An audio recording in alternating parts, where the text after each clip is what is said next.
All right, Brother Chris. Yeah, so there was a lady also, man, a sister who was supposed to join us tonight, and I don't know if I ever got the information to her. Maybe Okay. I did. Did someone contact you by any chance, or? No, not that I Okay, know of. yeah. Okay, we'll see. We'll see how that I'll keep works my out. eye out. You may call me and ask for um, so we'll see. But it's Understood. good to see my brother here, Brother Yes, Mike. sir. Mike, And we're on live right? whenever you're ready, sir. Okay, real good. Mhm.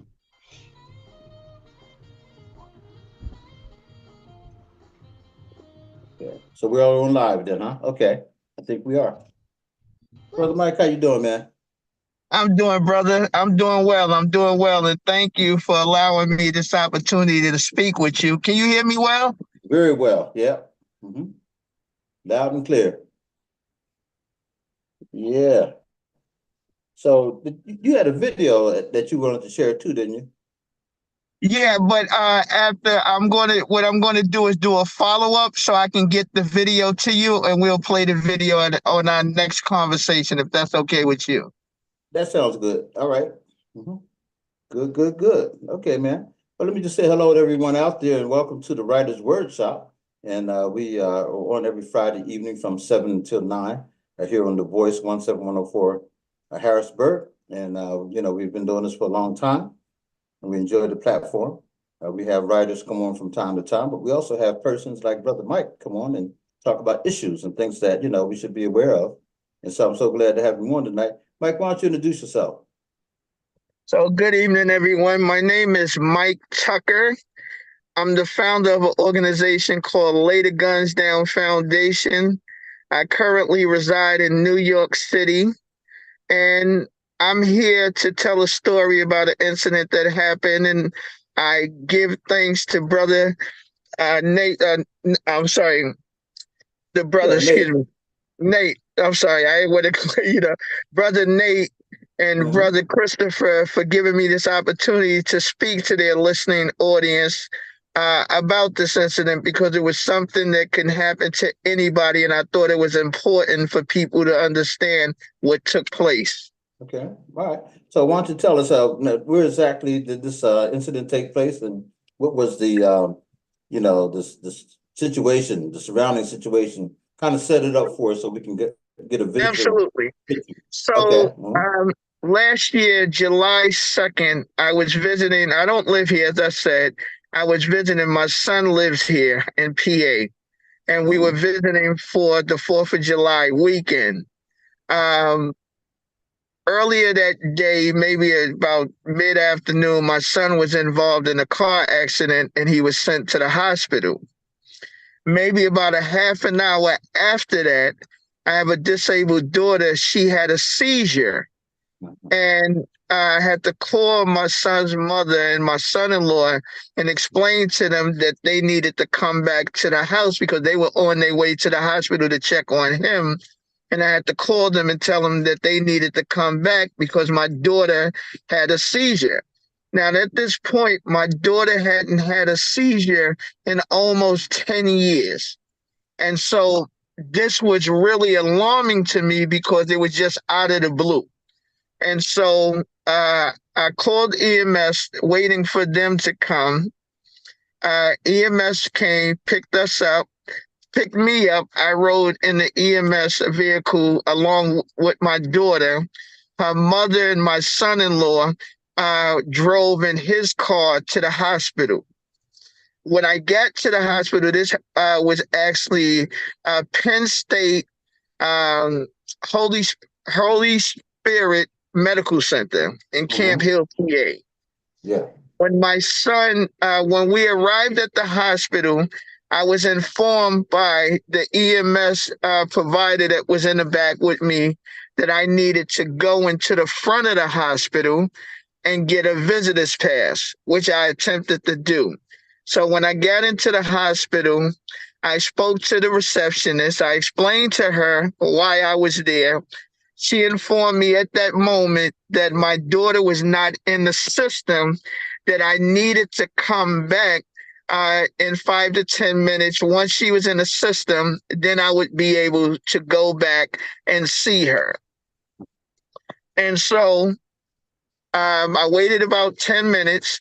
I went back to her. This was my second time going to her. At that time, she explained to me that my daughter was in the system.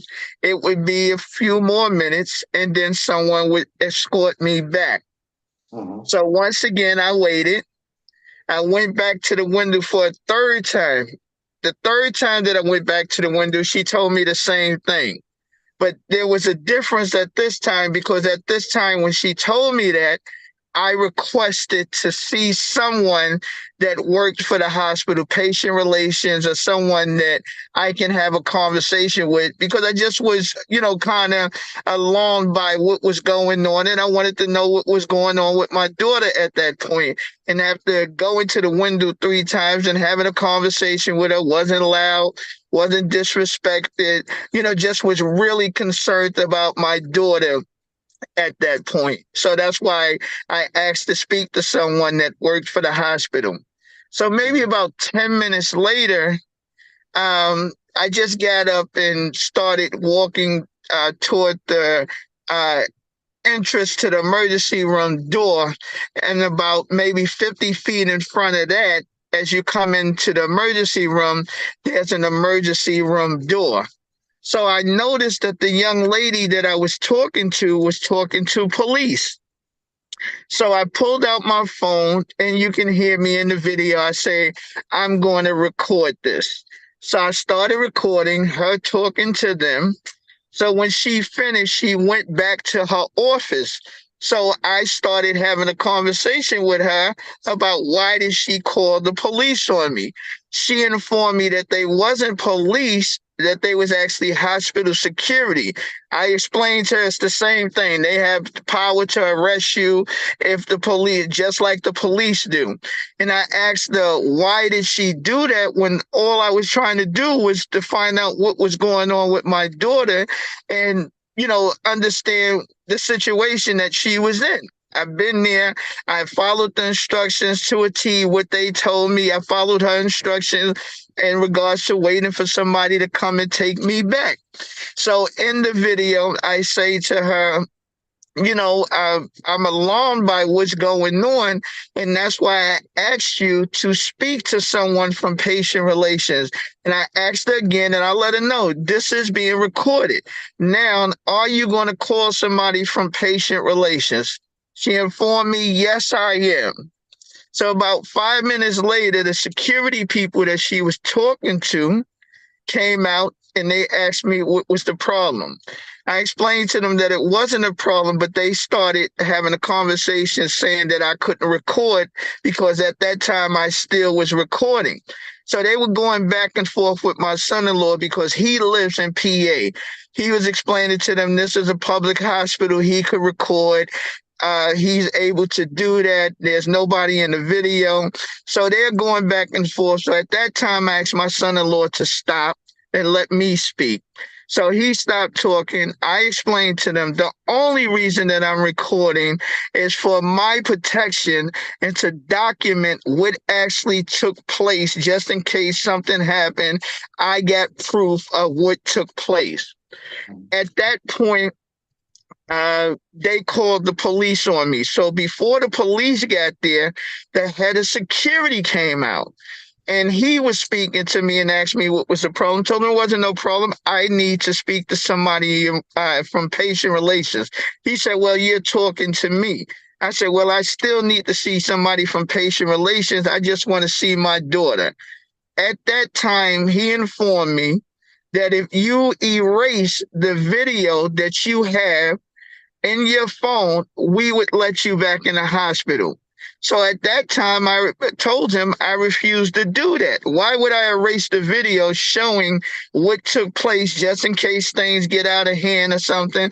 I need to show people what actually happened. So there are cameras all in the hospital. The police did finally come. When they came, they told me I couldn't record, but I had already stopped my video at that time because I didn't want any problems. And I had told the people, I said, before the police got there, before the police was called, I said, this is a problem. I said, I'm a community activist from New York, and any hospital that I go to, I'm not going to be treated like this. And this was the reason that I asked to speak to patient relation or somebody from the hospital, just in case I don't know something or don't know the laws or the rules of the hospital. We could address the situation without it escalating to a different level. So when the police got there, as I said, I had already started. They said you can't record. I had already started recording. One of the hospital workers told the police that I told the hospital employees, or I attempted to break into the emergency room door. None of this never took place. I never said that to anybody, never had a conversation with anybody besides the young lady that I was dealing with and the security when they asked me about me recording in the hospital. And so the reason that I'm here is because I want to let people know what took place, because this was something that was really serious.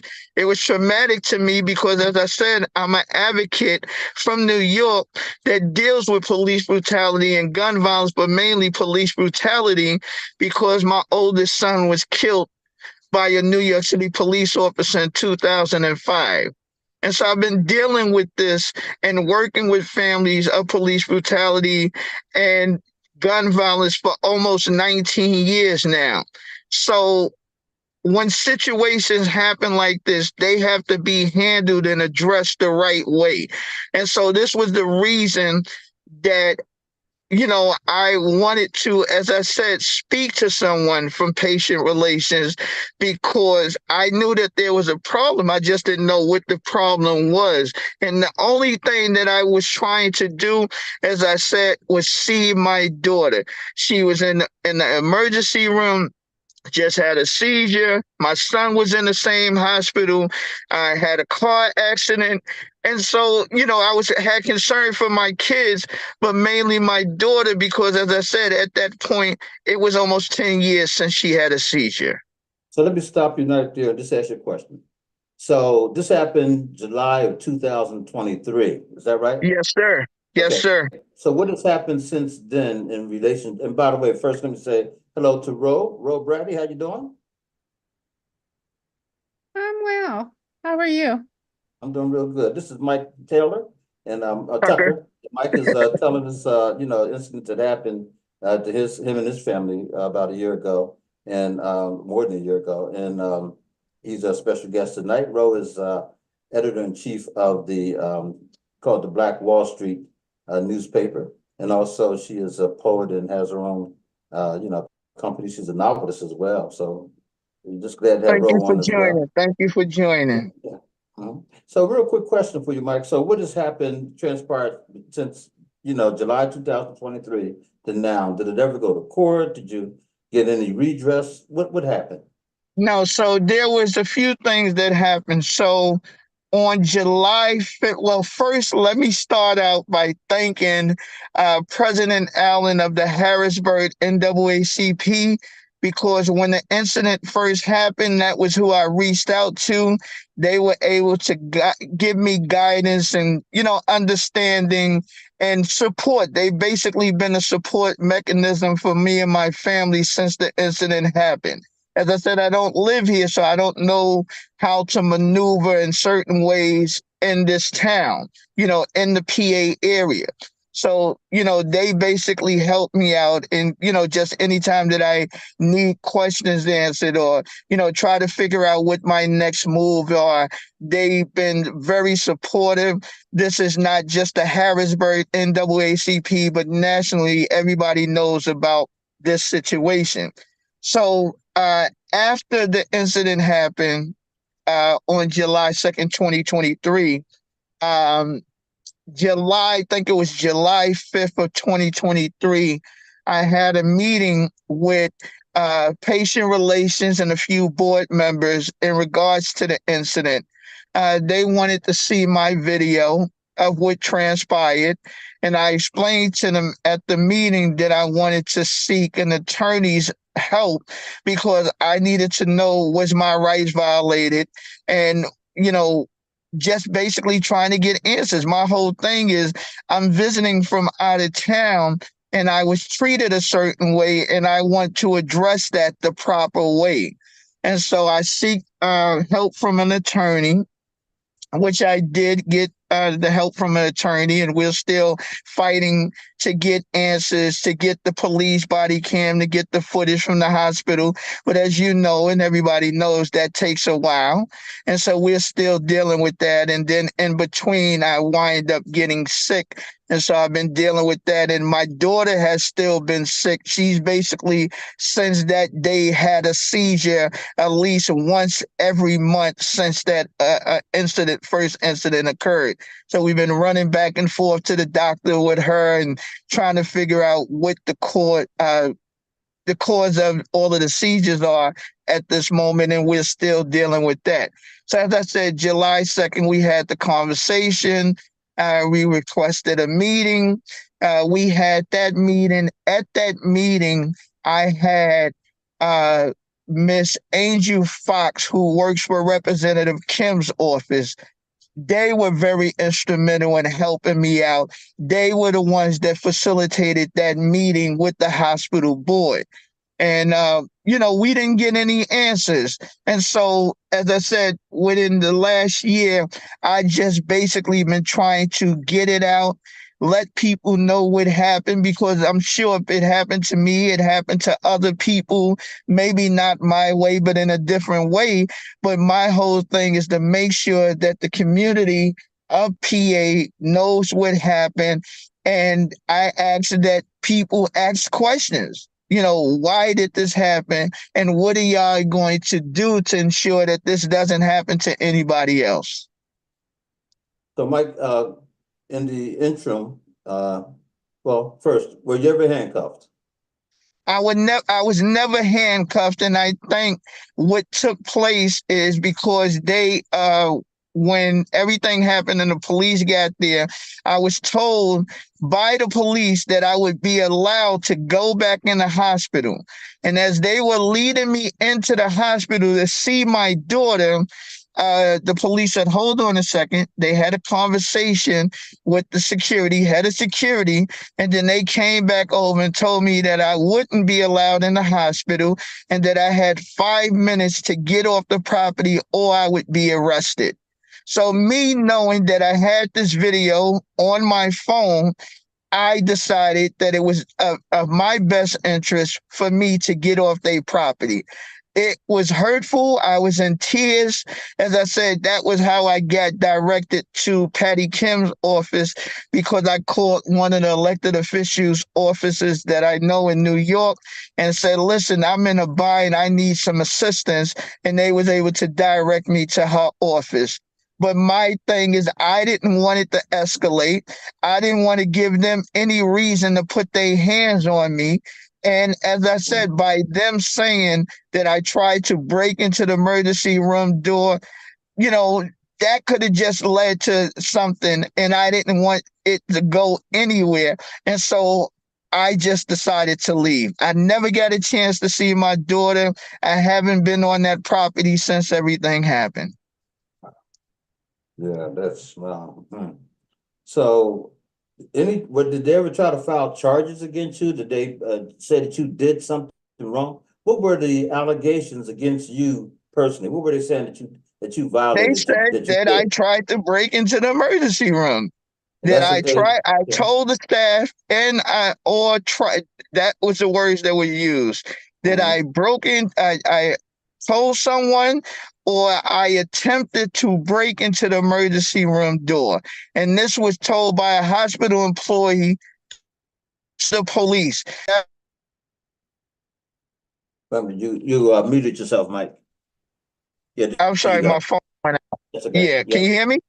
Yeah, we got you. I said, that's why I said that I need to get the footage from security body cam and from the police, because along with my footage and my conversation, my conversation starts after the third time that I went to the window, once I saw her having a conversation with the security hospital. So there's a lot of in-betweens, and that was just a general conversation of what I was asking just basically, can I go see my daughter, and what they was telling me. And then everything started after I started recording. And you got up and start walking. You said you got up and started walking towards the door. What was your intent? What were you getting ready to do at that point? No, when I started walking toward, see, that was the thing. When I got up and I noticed her walking, I was just walking around, just trying to walk around the hospital.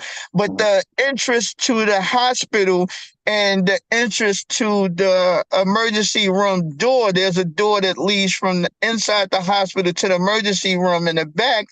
I just happened to walk past there and seen her talking to the security. And so, like I said, at that point, when I saw her talking, as I said, the video speaks for itself. I saw her, took out my phone, and I said in the video, let me record this, because I knew that it was something wrong. And at that point, like I said, I had three previous conversations with her. And my thing was just trying to get someone from the hospital, from patient relations or patient interaction, to just have a conversation with me to tell me what was going on with my daughters and why I wasn't being allowed to see her.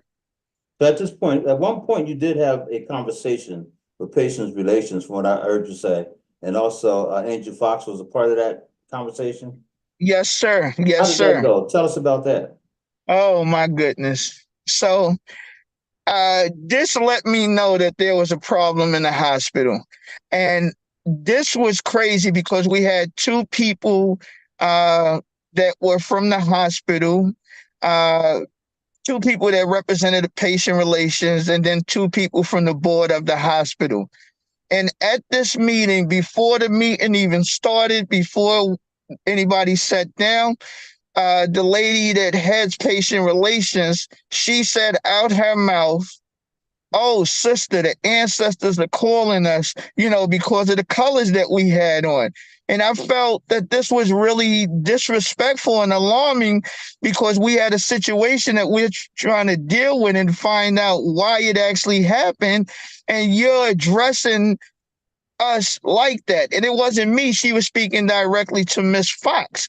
But there was no reason for you to speak in that tone, talking about our African ancestors, when we're in company and supposed to be dealing with a situation of this magnitude. So the sister the woman patient relations was African American? Yes. Okay. And she knew Angel Fox? No, not to my knowledge. Okay. She didn't call her by her name or anything. Beyond that comment, what was the result of the meeting? Beyond that comment, the result of the meeting was, as I said, they were asking me what happened. I explained to them, and they wanted to see my video. At that time, I told them that, I wanted to get legal representation, so the meeting was cut off right there. So it's been a year. Did you get legal representation? What has happened? Yes. So right now, as I said, we're still trying to get all of the footage and everything from the police body cam, the footage from the hospital, but that doesn't happen until everything is filed in the courts. And so, we were just trying to see what the course of action, what we were going to do in regards to moving forward.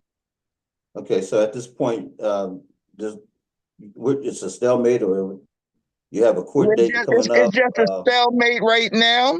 And my lawyer at some point we're deciding exactly what our next move is. But right now, what I'm trying to do is, as I said, get the information out, because, as I said, this could have happened to other people. And I just want people to know what took place. And I'm asking, for a meeting with the governor's office. I'm asking for a full investigation, from the attorney general, because I need to know if this is a one-off or if this happened to other people. Let me say to the audience, I did not invite anybody from Holy Spirit from this program. So if you're asking, no, I did not. And we have Mike on. Mike is telling his side of the story, and want you to know what happened. And then, Mike, what is it that you would like the audience to not only know, but to do? Well, as I said, I want the audience to know what took place. What I'm asking the audience to do is to, as I said, make phone calls and ask what is being done about the situation. Make phone calls to the Attorney General, to the governor's office, and ask them, do they know of this situation and how is it being looked into? Because I just don't want people to forget about it. As we always said, there's two sides to every story. And y'all are hearing my story, but I welcome anybody to call the hospital and ask them about July 2nd.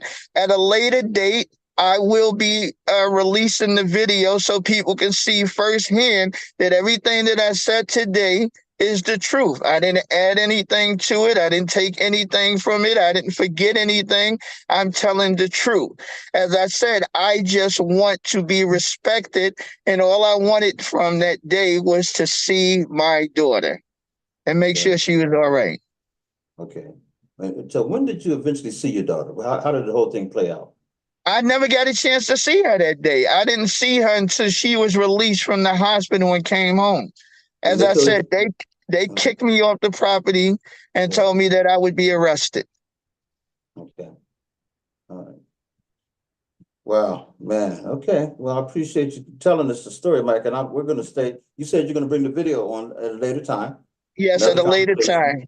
So now, okay, we'll do that. We'll wait and see the video and check it out and, see how it all plays out. Now, you keep saying video from the police officers, but they weren't even there when the incident took place between you and the Right. lady So, receptionist. Is that and right? right, but they captured the hospital employees on a body cam. She was the one that told them when they got there why they was called, which she said, as I said, that I told someone or attempted to break into the emergency room door. That's As I important. said, That's there's important. cameras in the hospital, and Mhm. people will see that that was a lie.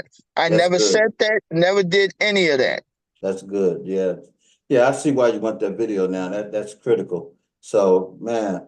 All right. Well, listen, we definitely want to know how this turns out. Now, does NAACP, Brother Frank, the NAACP president, is he still involved? What's going on Yes, now? they're still involved. We're having conversations. I'm trying to organize something with them. Like I said, my whole thing is to be able to try to make sure that this situation is really looked into. I want people to look into it. I want them to do their job, and that's it. That's all I want.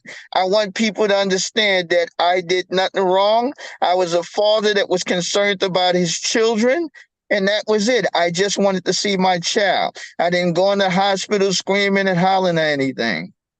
Okay, well, the video shows that, and Mike, and I'm glad that you have that video. The other thing is, you said that when you mentioned a legal, your attorney, that the meeting cut off completely. You got an attorney. Did you request another meeting with the hospital? Yes, and we haven't had any luck in regards to hearing that right now. They feel, that if it has to go to court, that I guess they can win it. If it gets to that. But as I said, that's why I wanted people to understand, because if I'm saying, hey, I'm an activist, this is what I do, and you don't hear anything back, and it's been basically quiet, and as I said, between my daughter being sick and I being sick, and I don't live here, so there really hasn't been any action around it. And so now that's what I'm doing, working on really getting it out there, really, trying to get people to understand what took place that day, and, and calling for an investigation. That's all I want, is a thorough investigation on what actually took place. Like I said, the thing that really alarmed me is to have the head of security, when I asked to speak to patient relation after the incident started, him telling me, oh, you can speak to me. You're not patient relation. If that's your title, then I hope that it's on their record. And then for him to tell me, hey, I'll let you in, but you got to erase your video. If I did nothing wrong, why would you be concerned about the video that I have? Yeah, about that, yeah. Well, Mike, thanks so much for coming on, man. We're going to follow it. You're going to do follow up with us, you said. You're gonna bring the Absolutely. video, and Absolutely. we'd love to see it, man. So appreciate that, and let us know. Keep us I informed, will. brother. All right. I will, Okay. brother. Thank you. All right. This is Brother Mike Tucker. He's from New York City, and you heard the story. And yeah, we do want to be treated fairly and with respect and with dignity. That's what they all say, right? And That's so it. I get it. Yeah, I get it, man. And so, best of luck to you. And your attorney is still on the case? Yes, he's still on the case, Mr. Dennis All Boyle. right. And my next thing is to have him, when I play the video, to have him involved, so any questions from a legal standpoint, he'll be able to answer. Mhm. Thank you for saying that. I was going to ask you if you could possibly bring him on. That'd be great. So I'm sure Brother Chris Absolutely. would probably welcome the same thing. All right, man. Thanks again, brother. Appreciate you. No problem. I appreciate the And opportunity God to bless speak your on your sister too, platform. man. To your Thank sister, you. to your daughter. Best to your Thank daughter you. and your son, because they were both in the hospital at the time. Yeah. Yes, So at the okay. same All right, time. man.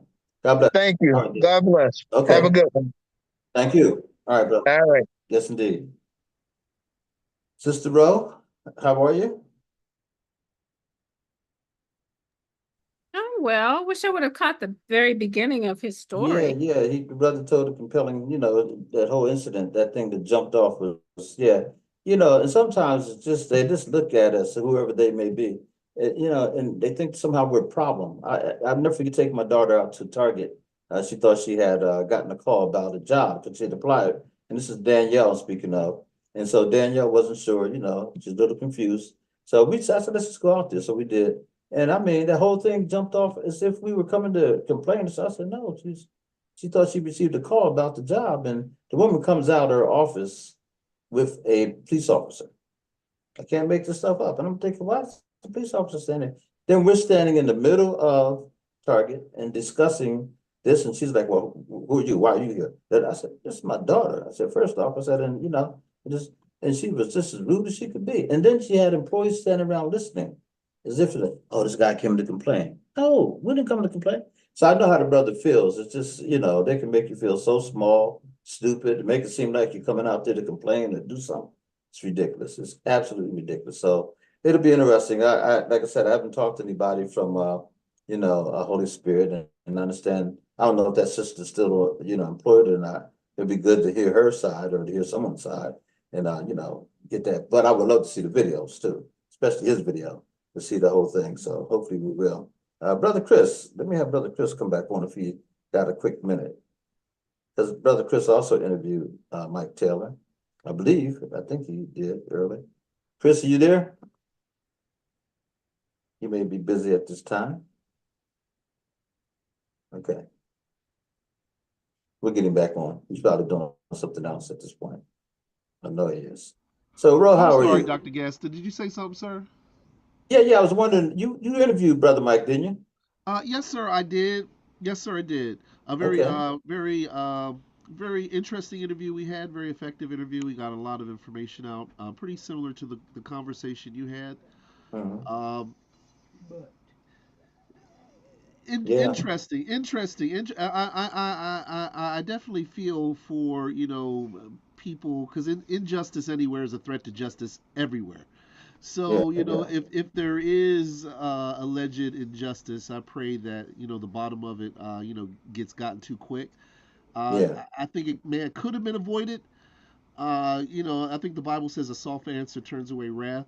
But I'll Mhm. leave that at that. I would like everyone to see the video. I saw the video Oh, you at the did? station today.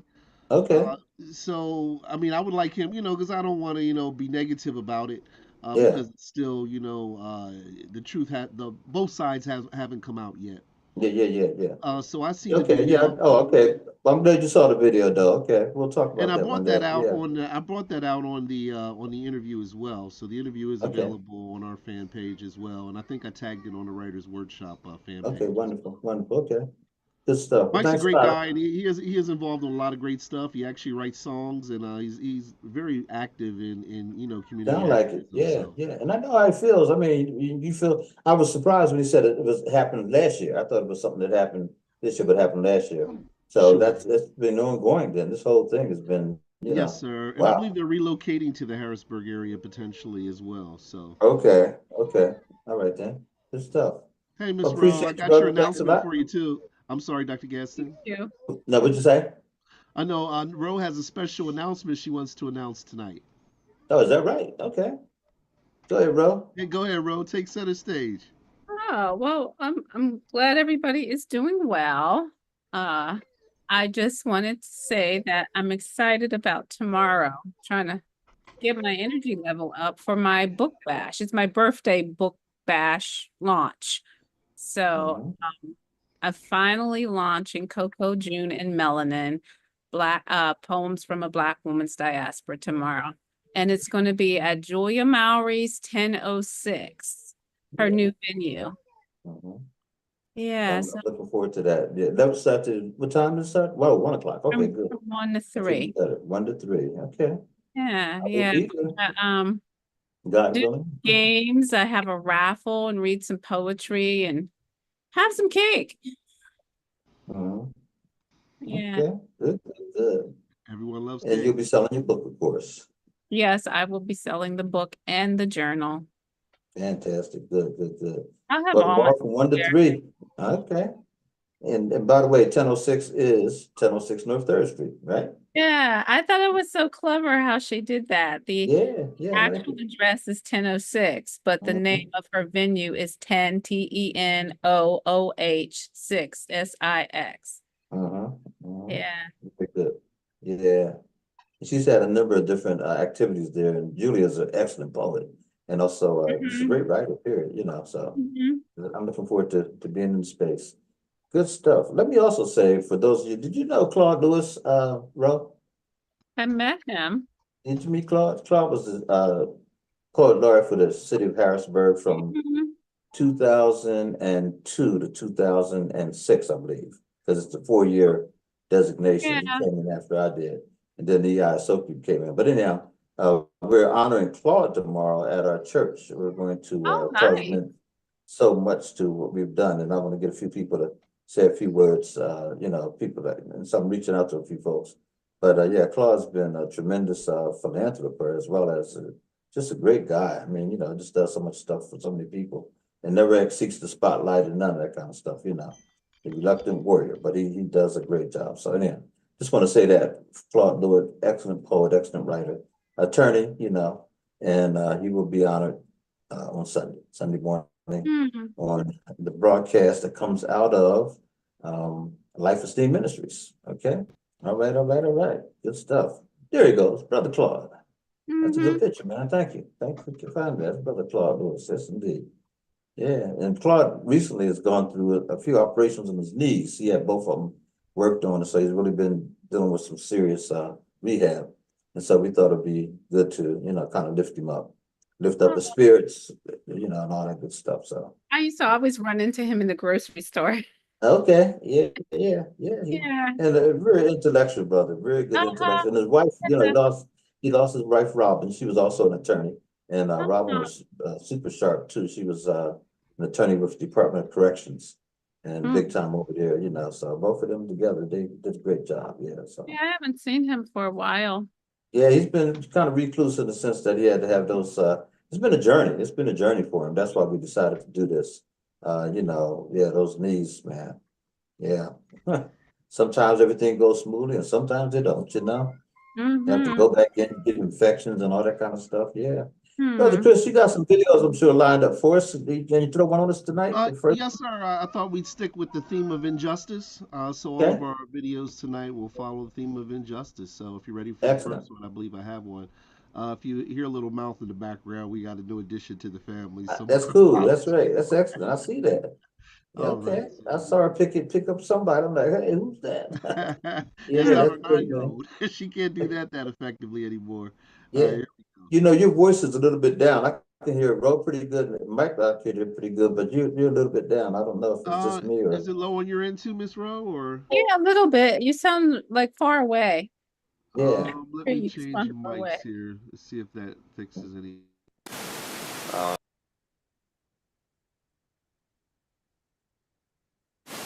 So go ahead and talk here. Let me check. Let me change my mic, and I'm gonna ask you, is that better? So give me a second. Okay, you sound great there. Just say the microphone down, but you sound great there, yeah. Oh, well, probably because this fan's Oh, probably. no, you sound great there. That right there. Yeah, the fan. Yeah, It's a little hot in this room. The air is in the front room, so I'm trying to compensate. I understand that, man. Well, listen, do what you got to do to stay cool, man. I want you to pass it out, Yeah, man. no worries, no worries. I want you to be able to hear as well, though. No, you Are you sound ready for great. the first video? I'm Yeah, sorry. yeah, that'd be good. Yep.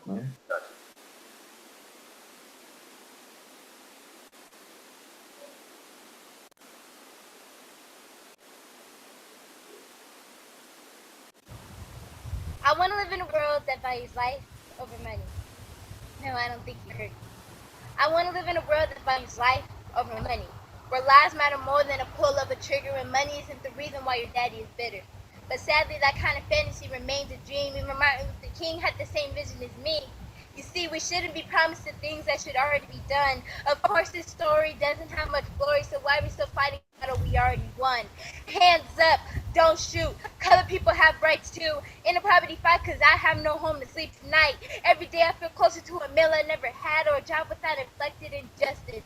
Dang, if things just got real, well, my bad. But since when has it been illegal? Una consume un legal no hablo. Since when's what our right to have unwritten stories on your skin from men you didn't even know?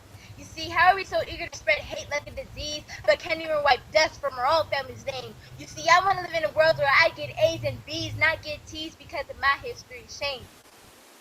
I want to live in a world where poets can voice their vision of truth, where he can open his mouth and the words come out, where social media doesn't define our youth. And we should all want to live in a world where we represent the hereditary influences of our ancestors and finish what they started together. So until we are ready to live in that same world, social injustice will remain unfinished business. Yeah. All right. Good, good, good. Appreciate that. Okay. All right. Ro, tomorrow, 10:06. 10:06. And it's been a labor of love, your book. Tell us a little bit about it. Yes, your dear daughter. I was really struggling with a format. I use Bella to format all my other books. And for some reason, I could not get the stanzas of this book to do what they needed to do. And your dear daughter, Terry, was such a blessing because I was being a pest there for a minute, and she just was so patient with me. So I owe her dearly of helping me get this book published. So she's out there. Thank you, thank you, thank you, Terry. Thank you so much. Yes. Good stuff, good stuff. I know Terry has been helping a number of people, and she's been doing a great job at it. And I have a project in mind that I'm gonna be bugging her about pretty soon too. But I loved your cover of your book and everything, and I can't wait to purchase it tomorrow and, get some copies there and read it and all that good stuff. So this is great. And we hope people will come out. Ro is a very good writer and a great storyteller. And so this is poetry, right, Ro? Yes, but it's poetry and short story. In the back of the book, there are two short stories. Excellent, excellent. So you definitely want to get it done. And again, it's free and open, I guess, is the bash from 1 to 3. Anybody can Anybody come. can come. Who wants to hear some poetry? I am also doing a raffle that will benefit high school students for a small scholarship. Okay, good, Yeah, good. and That's the good. anthology that we did, there were 13 of us who got together and wrote an anthology, and it was part of my raffle. So Okay, get back to that too. yeah. Now let's see, the thoughts and what's that, Inklings? Is that what I'm seeing? Thoughts and It's a Inklings? journal. Okay, It's an affirmation journal. that's the journal. Okay, excellent. Good, good, good. Then there's the book. Okay, go ahead. Beautiful. Well, again, congratulations first off, and and by the way, you were also endeavored in a summer program. I think it was a summer camp, theater camp this summer.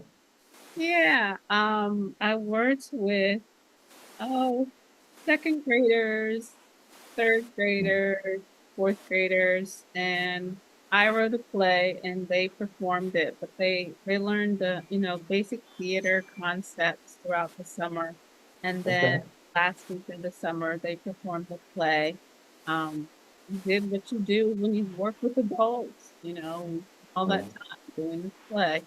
And they That's did nice. a good job. I was very proud of them. Good stuff. And Good a lot stuff. of, how you have to direct adults, but it's even a little tougher doing it with kids because Sure. you got to keep Sure. them Now, on who task. did you have parents come out or the community Yeah, came they out? How had did a you do it? really nice crowd of parents that came out. Yeah. Okay. Uh-huh. Great, great, great. That's good. Support your kids, please. Let Yeah. them know how proud you are of them. Yeah, that's good stuff. It Yeah, was and fun. that means a lot to the young people too. That they'll never forget that experience. Mhm. Yes, indeed. Good stuff. So, well, hey, stay busy, keep it moving. We're in the process. When I say we, just the Writers Workshop family, we're in the process of gathering up some young people who want to make up a troupe or two of poets and storytellers. And we're going to go hard at this time. We've been talking about it. I've been talking about it up and down here and there. But no, I want to get a group of young people who really want to do this, and take it on the road and also, create some video and all the other kind of stuff. But, get them to want to write their own pieces, research their works, rewrite when needed, necessary, and get up on that stage, tell that story, and understand the culture. You know, Mhm. understand the culture. Yeah, this is going to be. So I have people like, of course, Nicole Wilkerson. Nicole is excellent teacher in her own way, and also, she's a good writer and everything, all that good stuff. I would love to get you involved with that, Ro. I know you got 1,000 things on your plate, though, but I'd love to get you involved with something like that, and also some other folks that we have in mind. But full steam ahead. I'm getting in touch again with the PAL program as well. I understand my one daughter ran into Dr. Charles Stewart, and they're trying to recruit kids for the Police Athletic League. They have a new facility. Was it Trindle Road? I forget the road out there. But anyhow, it's a nice facility way in the back there. A lot of potential, big old baseball field and everything. So there's a lot we can do with that too, and get involved with them. So anyhow, we have some things going on. So folks, stay tuned. We'll be giving you all the information very soon about how to, sign people up, young folks, high school students, middle school students. We'll see, maybe even some elementary. We'll see, but we definitely want it to be a serious undertaking, and we intend to apply for the Brave New Voices competition, which is a nationwide competition, and they've had, and I don't know if they still have, in Washington D.C. a huge program in which they have some of the top poets in the country, literally Sonia Sanchez, Nikki Giovanni, all these people have been judges, black, white, Hispanic, the whole bit. And these kids get up and perform on stage, second to none. I mean, they bring it. And you can go online, in fact, and just look up Brave New Voices and see Mhm. some of the products that have come out of that. Incredible. Harrisburg needs to be represented. Philadelphia won it one year. They won the whole thing and ended up on 60 Minutes. And I'm thinking, now, wait a minute, we can do that. And then they had some kids from Boston, Massachusetts, who everyone wrote their own book. I mean, they all had some excellent books, and Pat and I was able to purchase those at the Harlem Book Fair. So we need to have our young people step up and start reaching for the stars as well. Because I know we have some serious talent in Harrisburg. But we can do it on the football field and the basketball courts. We can also do it in the classroom and on these creative pages. We can do it. I know we can. Right, Ro? Oh, I I know. see. Yeah, I've talked to kids, and sometimes when you're not directly talking to them and you're just sitting and listening to them, you will be amazed at the talent that just leaks out, and they're not even trying. That's right. That's right. Their imaginations are just incredible, and their perception, I mean, they see things and they know Yeah, things. And unfortunately, too many of our kids have had to grow up, way too fast. But, on the other hand, they know some things that a lot of other kids may not even be exposed to. And some of them can really articulate that. In fact, they had something today on TV that was interesting. A young little white girl, and I forget which state she was in, but her mother was 29 years old. Her best friend. I mean, they were really tight. And this, young lady just died. I mean, they couldn't figure out what happened. She had like a heart attack, something or whatever, and left her little daughter, of course, Had a with our heart attack mom. at 29. I'll say it again. You said she had a heart attack at 29. 29, yeah, they said she Oh just died of wow. natural causes. She just, it was just totally unexpected. One day gets up and seems like the, bastion of health and just dies. And so it just shocked everybody. Well, the little girl is like 9 or 10 years old or something like that. But anyhow, she decided to create a lemonade stand for her mom because she noticed that at the cemetery, they didn't have a lot of money or anything like that. Every last, plot had a stone, what they call it, the tombstone, the headstone. And so she wanted to get her mother one, so she thought about it. She decided to open up a little lemonade stand, and she told people why she was doing it. And of course, people started buying the lemonade and bringing her flowers and everything else. But then there's some people just stepped up and just bought the beautiful headstone. And they told her that all the money she's collecting, she can use for something else. So they already put the tombstone up and everything. So quite a nice story. It was on it was a CBS evening news, quite a nice story. But I'm just saying, think about that. And when they asked the young lady why she was doing it, she was very articulate. I mean, she broke that thing down, and it's like, hey, some of these young people really, they know out of experience, out of, heartache and tragedies and other things. They grow up, they learn. So, yeah, you know. Really proud of that young lady. She did a great job. And I was proud of the people who stepped up and recognized what she was trying to do and said, you know what? Boom, put the money together. And tombstones, those headstones are not cheap. And the one that they got her mom was really nice. So I'm thinking, all right, go ahead now. There's people out there with money, they know what to do with it. So anyhow, there's a lot of stuff coming on. Hey, next week is Capona. And I'm glad to say that the Writers Workshop, we will have a table there. I must have lost my mind. I don't know if I'm gonna sit at the table for 3 days at the Capona, but I guess that's what we'll be doing. You know, and I'm like, what was I thinking? No, I'm really glad we were able to get in there. And we have so many things we want to pass out and this and that. So, yeah. I know. I've been trying for the last couple of months to get a vending table with the Harrisburg Police. I'm still on the waiting list for that. The Harrisburg what? The Harrisburg Police, Police. FLEA. Oh, what is that? Harrisburg Police. They do it every year. Or I mean, they do it every month, all the way up until like I think Christmas. They used to be in the Strawberry Square. They might be in the Strawberry Square when the weather changes. I But didn't they've know been anything about down that. I at never the heard of it. riverfront. Yeah, the Harrisburg Police. It's Harrisburg like Fleet. a bunch of vendors, like local vendors. They're all out in tent. You know, you sign up for them on Facebook. I've signed up for them for the last couple of months. Me, Maria, and Wendy have all been trying to get a vending spot for months, and we're still Holy on. mackerel. Okay. They'll contact me every now and then and say, "Are you still interested?" And I'm like, "Yeah, just keep us on the waiting list." Oh, got that waiting list. Okay, well, sometimes you have to create your own space, you know? I That's mean, true. hey, I just stay. I signed up for it months ago, and I just stay on it and see if I ever get a vending yeah, space. yeah. Well, I'm but if they thought of that, there's other venues out there. For example, we're located at 900 South Arlington Avenue, and we've had a number of events right there in the front of the building itself, in the parking lot, which is a big, massive parking lot. And we've had some very successful, good programs. So maybe that's what we need to do.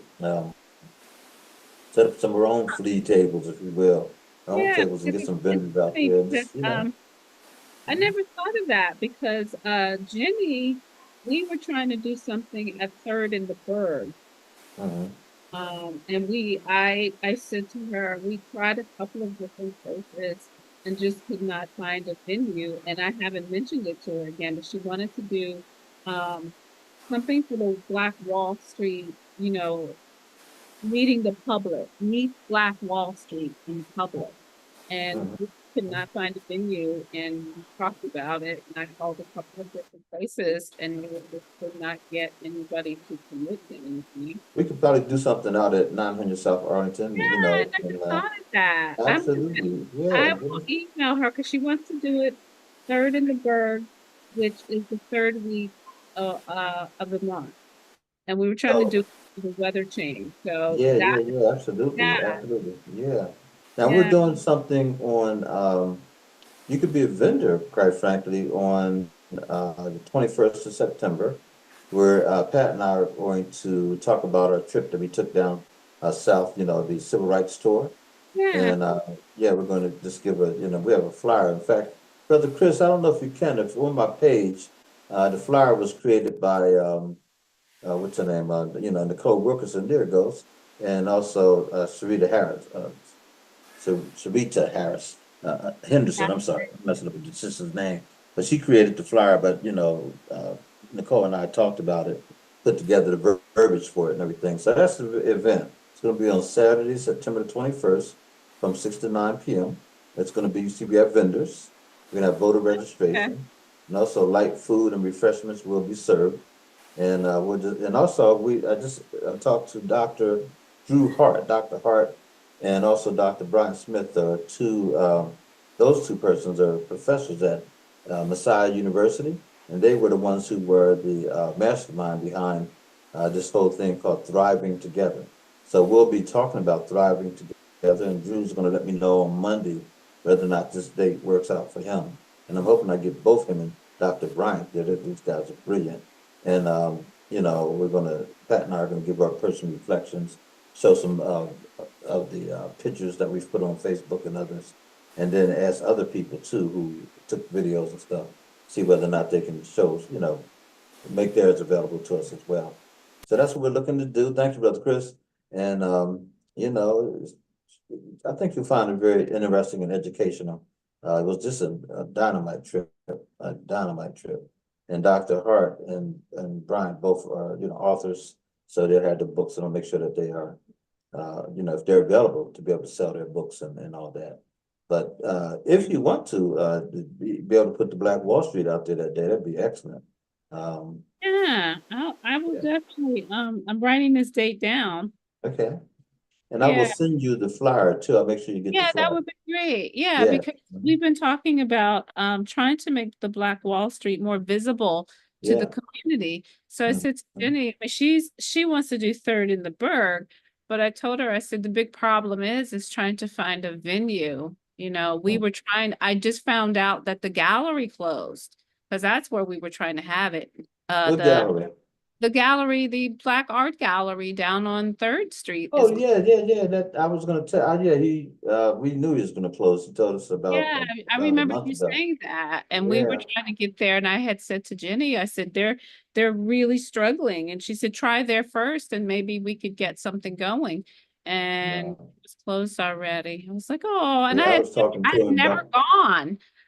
I had Oh, you never never been there? I had Oh never my been goodness. there. And I had a friend of mine who is an amazing artist. I had did an article for her maybe about a year ago, and she got her Mhm. work in there. Yeah. Okay. And I was so Yeah. excited for her. And I never even got to see it. I mean, I've seen her artwork, but I never seen it in there. It's beautiful. Yeah, The whole place was set up very nicely. I actually did the article for Black Wall Street on the Nazuri I Gallery, remember. and when they Yeah. first opened, yeah. But I Hmm. had never been there. Yeah, I've only been there once myself. I Mm, went down and, I said, man, it was really nicely set up, but it's small, but it's really nicely set up. And they tried some poetry events in there and all that. But folks weren't going in and buying the art because in order for it to stay open, pretty expensive proposition. And so you just needed more people to go in and patronize. And the art was not just like art. I mean, it was first class stuff. And I don't know where they got all that art from, but it was really like mm, something you would see in a big city, just a little bit smaller venue, but big time, big time. So mm. yeah, now the guy that was the most recent, let's call him a curator. He was saying he's hoping to maybe find another space where he can actually, use it because the rent there, I think, was pretty salty, and based on what he was telling me. So that was the main reason why I kind of closed up there. But the concept itself is something that should be looked at, and maybe if they ask people to be investors, just get Mm. enough of us to put $25 a month or something like that. It's amazing what you can do when people are just supporting something. But you need somebody with that kind of vision and that kind of drive to get out there and you know, you gotta get, it can't be the person who's also trying to sell the paintings. There gotta be a whole lot of, you know, different moving parts Yeah. there. Yeah, Yeah, so yeah. that's the issue that we have at Black Wall Street. It's like to try to get ad space, you know, they need a separate person for that. You know, it's Yeah, hard. yeah, you really do. By the Yeah, way, we're on the air right now and maybe someone's listening. What does it cost to take out an ad in the Black Wall Street? well, it all depends on what size that you want. Okay, But typically a quarter page is, and we like to do it for the year because basically if you run an ad one time, the likelihood that you're going to really get any traffic from it is, you know, it's not as great as if you run it for an entire year. So depending on what size you want, but if there's anybody who's interested, it all goes by this, you know, the different sizes, but typically anywhere between 125 to 225, that would be for, you know, the year. 125 to 225 per month per year or per article? Yeah, per month. Yeah. Okay, so per month. Okay. Yeah, because your likelihood of somebody like running it one time and thinking that you're going to get traffic, you don't get traffic. So it is better to purchase it for the year or So quarter. what you're saying then, if you're talking about an investment of about $1,400. Mm-hmm. Okay. All right. Yeah. Like Good I enough. could look on the media kit and give you exact account amounts. Mhm. Let's That's see. important to know with people because people have those kind of questions. They like to know. So what do you know? I'm gonna give you exact numbers from the media kit. Okay, good. And also, you know, the distribution, it is pretty widely distributed. Yeah, we have a fairly large you know, readership, especially online. You know, when you are online, you get a yeah. yeah. Now here are your prices based upon size. You're looking for a banner, which is 1240 by 600. It's $350, or 720 by 90. That's the size of the banner, is $200. If you're looking for a home page, a 300 by 300 is 150. Columns are 30 by or 300 by 60, which is 250. And then a footer, which is 1,000 by 200, is 250. And a header, which is 1,000 by 200, is 250. That's monthly, right? 250 Yes. monthly, 300. Okay, good enough. All right. Yeah. Good. Yeah. But So it's anyhow, in the latest issue, a magazine. say it again. I said it does. It takes a lot to run a magazine. It's not a cheap Yeah. and Now I noticed that you changed the language to a magazine, and I said that to somebody, and they were like, "What in the world?" So what? Tell us why you say magazine. well, it's not really a newspaper. I mean, Well, even it's not really a magazine, so break it yeah, down on both sides. this Yeah. is true. I mean, I did not name it, but Jenny Dallas, who is the founder of this, started it during in the midst of COVID. When I first, and actually you introduced, I knew I had read it before, but I had never ever considered, you know, contributing to it. So Right. I would pick it up quite frequently at like the Peachtree restaurant. And I said, oh, isn't this neat? You know, and I found it very informal. Uh-huh. Uh, uh, but I didn't know any more about it than that, you Right. know. And then when I got involved with it through you and spoke to Jenny, that's what I was calling it. I was calling it more of a newspaper. Uh-huh. And she says, no, she wants to think of it as more of a community magazine, because the actual name of it is Black Wall Street PA magazine, and it's magazine. It doesn't appear on the magazine, but she's saying it's a magazine. Yeah, She's that's interesting because I so said I that. go with what she says. Listen, I said the same thing because you said it, and I said, okay, well, and I mean, 2, 3 people. No, what? That's not a magazine. We want to go beyond 8 pages, though, you know, and I think of it as more of a newspaper, and more than most of the time I say newspaper. but she has I would, done yeah, a magazine. yeah. I Yeah. came across some old issues of the Black Wall Street, and it was much thicker, at one point. And Mhm. now it's down to more like, what that was, about 4 or 5 pages. It's 8 pages. It's 8 pages, is it? Okay, cool. It's very informative still, and the beautiful, colorful pictures, the whole bit. So it's well worth picking up, folks. If you've never picked it up or read it, you need to pick up the Black Wall Street. I think all the articles are very Yeah. well This done and month, informative. our focus was back to school. Uh-huh. And it was funny because I was sitting at the table with a bunch of second graders, Uh-huh. and one little girl came in and she had one of those Stanley cups. Uh-huh. They're the rave now. They're the new fad. What are they They're called? Stanley cups. They're just Okay. a regular, you know how like you have a coffee mug that's Uh-huh. insulated?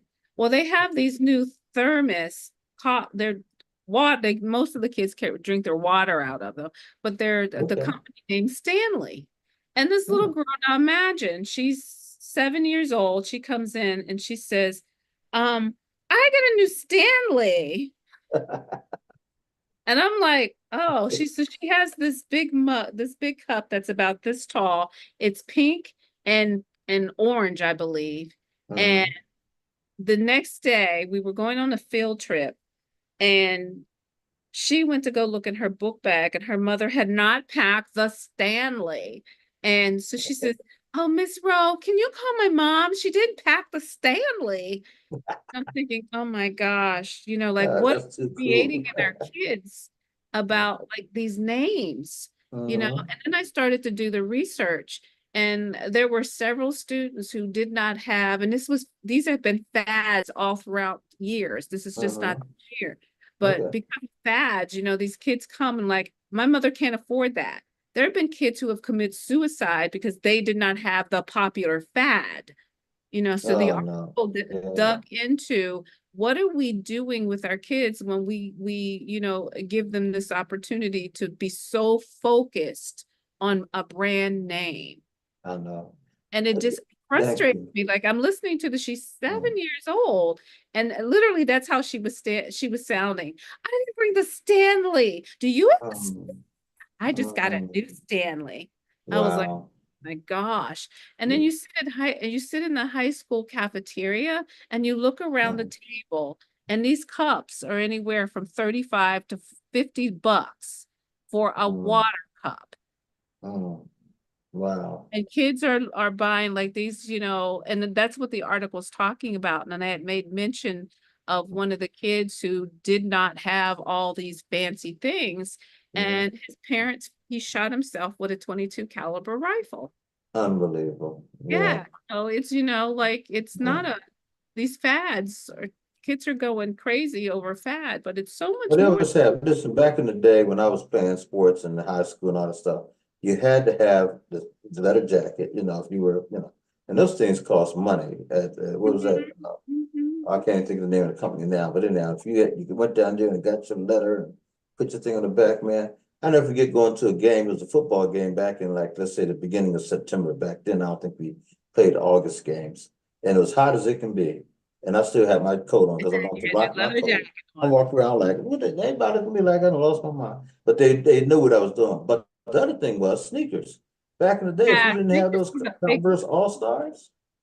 Oh yeah, now Jordan took it to a whole nother level. But even back in the day when I was coming up, it was the Converse All Stars. Those Yes, things they cost a rock whopping too. $15. I never forget it. Boy, Yeah. I got to pay $15 to get my.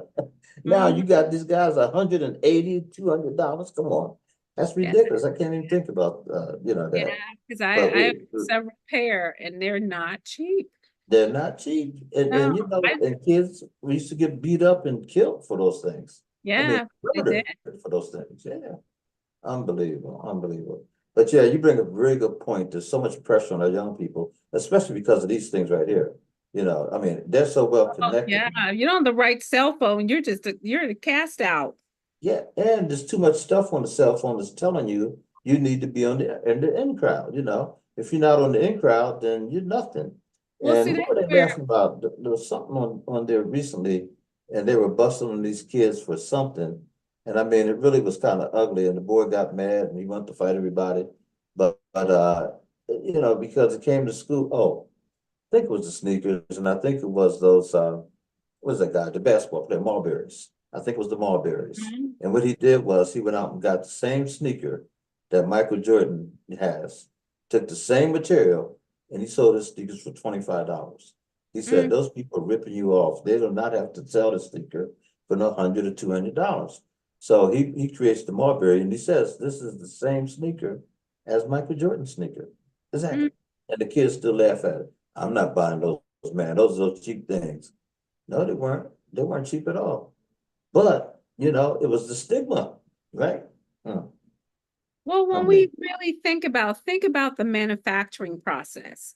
If we Yeah. think about that, we're sitting they're sitting somewhere in China with these little women making these for like what, 15 cents probably per sneaker. Mm, We want to be really realistic about how about much it that. costs to manufacture. And Yeah. then we mark them Mhm. up when they get to the United States, and we're paying an arm and a leg because they got some emblem on the side of them that we have dubbed as being the in thing.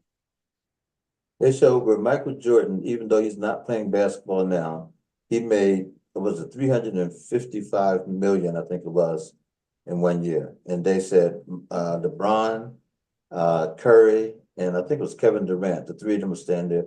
They made combined together, when you start talking about the basketball and all that stuff, 311 million.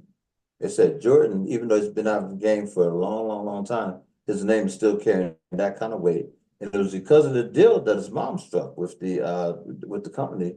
She said he wanted him to get, I think it was like 60 or 65% of the profits. They said that's not going to happen. But then they thought about it and they thought, well, hey, we're making so much money, we'll give him, 65 because and he's getting that probably for the rest of his life.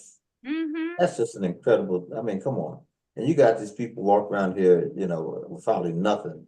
And, I don't know. I don't want to get on Michael. I don't know what he does, if it's money and all that kind of stuff. But they've shown things, they're always trying to put people down, of course. But they show him just, seemingly not care. And, is he giving back to these kids? Is he making it cheaper for these kids so they don't have to fight? Does he even care? I don't know. I don't know because he may be doing great things. But it is amazing what our young people are exposed to, and they realize they can't have right now, anyhow. And then they're told that you gotta have it right now. So they lose that whole thing of what is it called? Delayed gratification. They don't even True. know what that means. And because of that, you said someone shot himself or come Yes, on. yes. And his parents were saying that he literally was addicted to social media, like what was Yeah. happening on social media, but there was a lot of stress. I can't remember her name now, but she was a beauty contestant that killed herself a few years ago. Oh yeah. Oh yeah, Yeah, there's a lot I of mean, people. Oh, the whole hype between social media and mm, staying up with the Joneses over some product has become, like the thing that young people do. that's right. Absolutely. Yeah, and Absolutely. Yeah. it's kind of Uh-huh. scary where we've, because I just listened to this little girl with the Stanley. My mother didn't bring the Stanley. I mean, it's this Yeah. whole air of like personality Uh-huh. changes when they start to talk about it, which was really scary. Mhm. Yeah, it is, it is. And so one of the things that hopefully we will do as a writing community is write about these things. We are observant of them. And we got to share our thoughts sometimes. We do it through the written word or through platforms like this, whatever.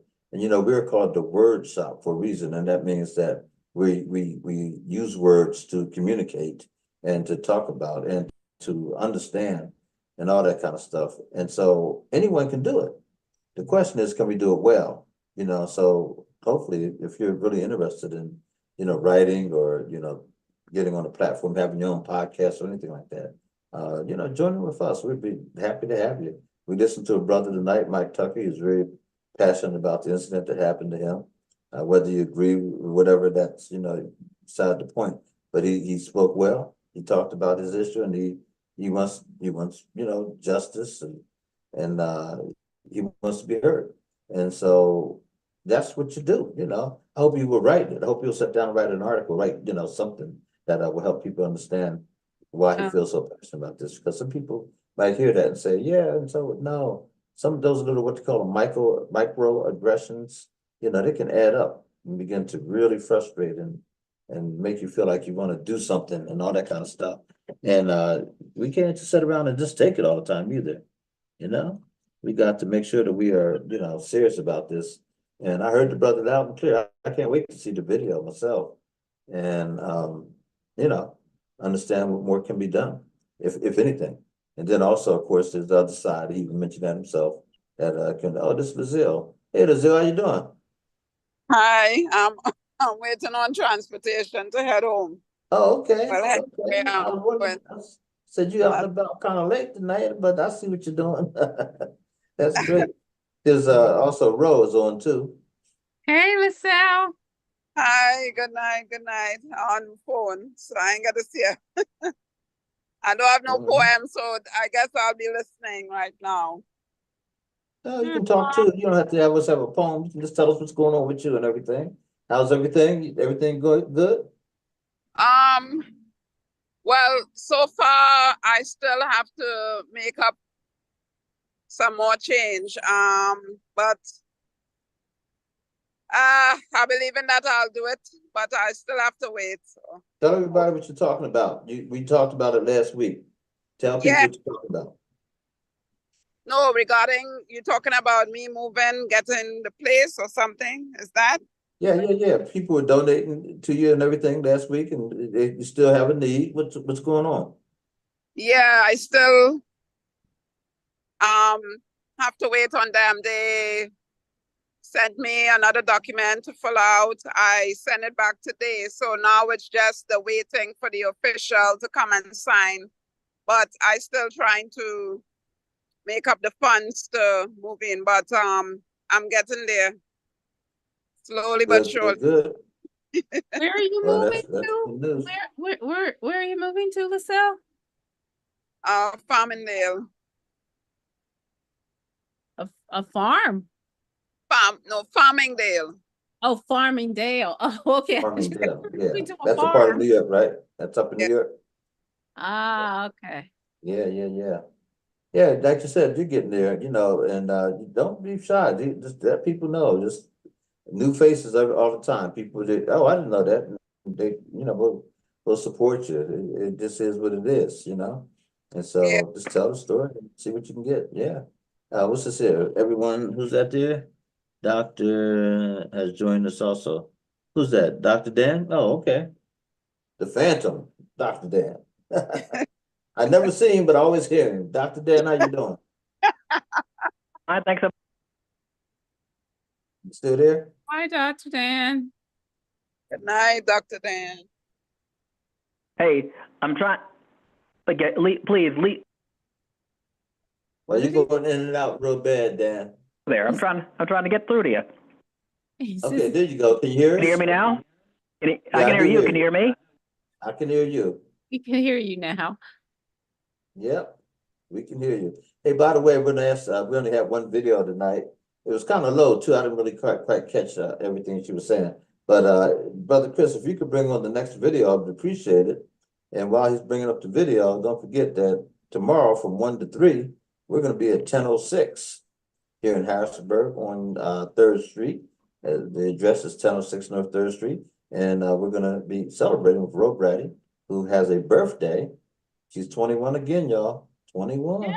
And then also has her book and her journal out as well. And it looks good. And it's open to everybody, right, Ro? Yeah. So Dr. Dan, if you are free, come on out from 1 to 3 tomorrow at 1006 North 3rd Street. Yeah. 1006 is the new venue owned by Julia Mallory. Yeah. There we are. Okay. All right. So this is called Cleveland Woman, huh? I'm 21, which is like old. That's over 2 decades. And I have a problem with that. I can't be 21 because I'm entirely too young. Like, I feel like there's a checklist of things you have to do before 21. And based off that list, I'm probably more like 17, maybe 16, which is probably why I have never, ever, not once in the history of everything, ever lost a game of never have I ever. I always win easy. Like a friend could say, never have I ever been drunk. And while most of the circle surrenders one of their fingers, overlapping it with other fingers laid down in defeat in rounds prior, I, with 10 fingers standing strong, laugh. I'm gonna win. And I know it. And I'm a sore winner. So I look at the circle, proud, and I say, never have I ever seen a pork chop.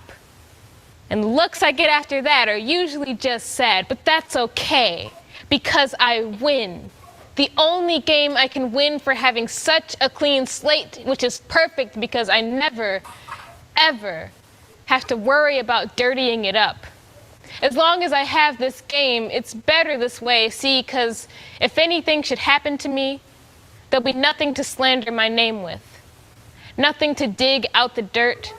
No dirt to dig into in the first place. I stay in line. I keep my head down. I keep my mouth shut. Because I know how far they'll go to stretch a story wide enough to cover themselves. To repurpose slight character flaws for a guilt-free narrative. Should I be gunned down tomorrow? May the news headlines paint me beautiful. Paint me truth. Paint me in full color, not just in black. Paint me human. May my shooter be villain in my narrative, not hero in their own. May the sound of their name be irrefutably disturbing. Should I be gunned down tomorrow, may you remember my words and know that I don't deserve to die. Know that I lived each waking moment so deep in fear of bullets that I forgot how to sin. And as you hear my words in this moment, remind yourself that the price for one small mistake should never be death. Remind yourself that the price for not following orders should never, ever be death.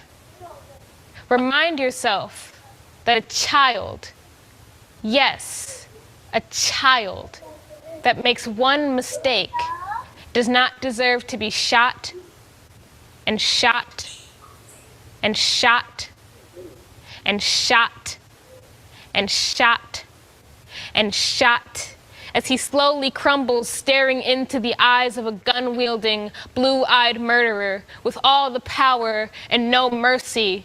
Know that his mother, like every mother, did not deserve to see her son's blood flee his lifeless corpse as he slowly decayed in the middle of the street. He, like you and I, was human and therefore made mistakes. He was 18, but I'd trade him my chance to turn 21 if I could. Should I be gunned down tomorrow, know that I, like anyone else would be, was scared. When they dig up my mistakes that I'm too afraid to admit I've made, remember this poem. Know that I stayed in line as I could, kept my head down, my mouth shut. Know that I have never, ever lost a game of never have I ever. 10 fingers always pointed to the sky.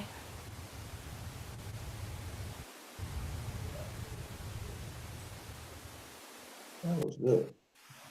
Yeah. Yeah, an excellent piece there. Mm-hmm. Yeah. Made you think. Good piece. Well, thank you. Thank you, Brother Chris. Brother Dan, good to see you. And we're going to get to you tonight. And we have about a half an hour of, we haven't really done any readings. Ro, would you like to read anything tonight since you were first on? And if you have something, I'd love for you to do it. I said, sure. Didn't you say that the theme was social justice? Yeah. Mm-hmm. Oh, okay. Well, you probably remember Justin Johnson, don't you? The Oh, I young man, did. Mm-hmm. Justin Johnson, the young man that went to CD East and that was Yeah. killed Mm-hmm. earlier this last school year. Yeah. Well, Yeah. I wrote this dedicated to him. It's called Run Boy Run. Run, boy, run, run, run for your life. Run for the color of the skin you were born in. We still here?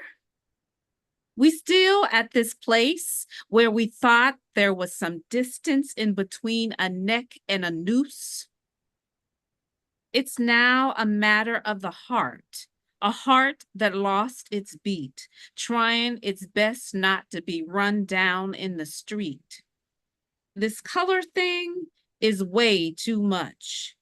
Does hate live in the marrow of white bones?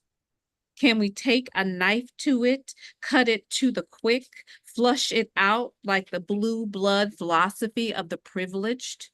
Why does it taint the young? Has it become like a bad habit that can't be broken? Mama used to say that bad seeds make bad apples, and the apple don't fall far from the tree. They still trying to hang us on them trees? We no longer want to be the strange fruit left rotten in the heat of the bitter hate. The stakes are way too high. There are future generations riding on the change. Must we say another name, dig another grave, watch another mother grieve, start another movement? We are holding up our hands, our mouths are open, still calling yet another name. We need to.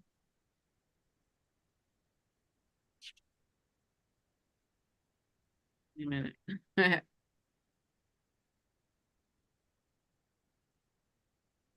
I wrote this in a notebook, and I'm Okay. trying to figure out where I read the other end.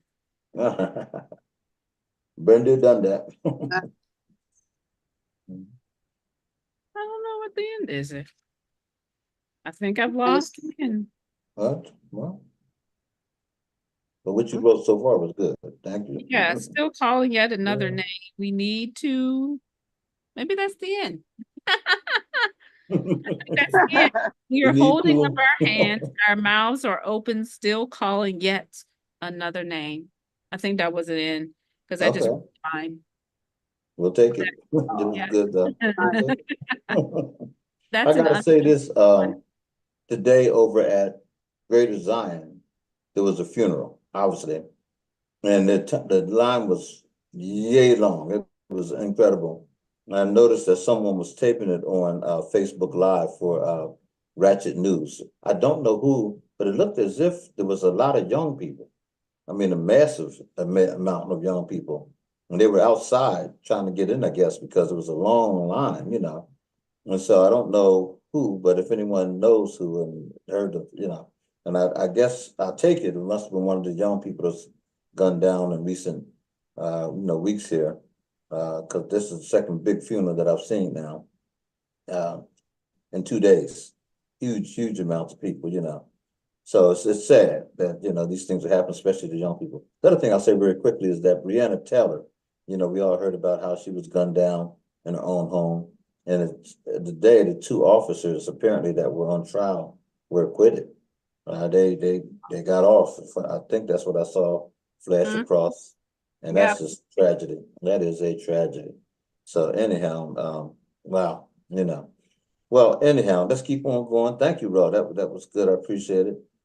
Dazil, if you find something or if you have something that you want to recite, you know, let me know. But I'm going to go to Dr. Dan right now, and then I'll have this sister Dazil. But let me just ask you first, Dazil, did you have anything? You're muted right now. No, I don't have anything with me right now. I'm waiting for transportation. Okay. Very I'm good. I know you outside said still, that. yeah. Okay, I appreciate that. I just want to give you a chance. So let's go to Dr. Dan Snowden. Yeah. Dr. Dan, give us a piece. Certainly. Since we're dealing with, I guess, social justice matters, I think I have one that can fit that mold too. And here's one called Criminal Justice Reform for Wrongful Convictions. Frequently, when so-called justice occurs, the wrong persons will end up behind bars. Actions must be taken on this matter to discontinue what's going too far. The whole problem has one very true source, a botched system of enforcing the law. All elements therein need lots of work for the extent of distrust to start its thaw. In order to end wrongful convictions, a new system must be put in place, one where incompetence, willful or not, gets consequences that hit it in the face. First, there are those lackluster detectives from police forces in many places. They must be dismissed from the profession, thus relieving it of all disgraces. Unscrupulous prosecutors are next. These types of attorneys are a real pain. Disbarment is what these persons deserve. May their lives be rightly flushed down the drain. Crooked judges should get comparable fates for sending innocent people to jail. Removal from the bench truly works best as punishment for preventable fails. One must also account for the jurors, those who provide verdicts at trial's ends. If their acts lead to wrongful convictions, bear in their service. That's the message to send. State, county, and local governments must play a critical role in this game, providing funds to mistaken convicts, helping such persons reclaim their good names. These same entities mentioned earlier must create preventive legislation to ensure that no wrongful convictions ever lead to innocence to devastation. Thus is my take on this controversy, which is an inexcusable matter. Perhaps the actions I've outlined here could leave the blameless lives so much less shattered. All right, good stuff, Dan, always. Well crafted too. Got to say also, congratulations to Neil Owens.